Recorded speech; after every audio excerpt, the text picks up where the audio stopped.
সকলকে বিজয়া দশমীর শুভেচ্ছা।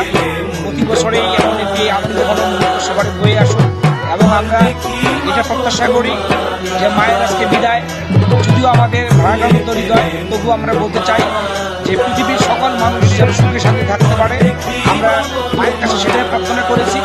এই প্রতিমা বিসর্জনের মধ্য দিয়ে আমাদের এই দীর্ঘ প্রস্তুতি সম্পন্ন হল। এবার অনেক উৎসব পরিবেশে আমাদের পূজা, আমাদের যে প্রধান ধর্মীয় উৎসব দুর্গা পূজা, শারদীয় দুর্গা পূজা সম্পন্ন হয়েছে। ঠিক সেইভাবে বাকি সব জেলার মতন আমাদের এখানেও হয়েছে শারদীয় দুর্গা পূজা খুব ভালোভাবে।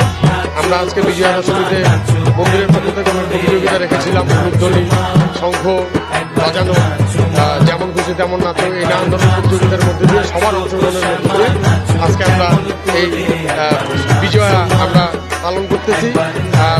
যদিও মায়ের আজকে বিদায়, আসছে বছর আবার হবে, আবার আসবেন, আর সবসময় তার সন্তানকে আগলিয়ে রাখবেন।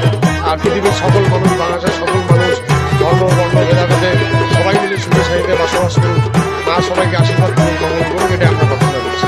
নমস্কার সকলকে, আজকে দশমী, তো এই দিনটা আসবে পারিনি, আসলে অনেক তাড়াতাড়ি পুজোটা কেটে যাচ্ছে। তো সকলকে বলি আসছে বছর আবার হবে, ঠিক আছে? সবাই কিন্তু অপেক্ষায় থাকবেন।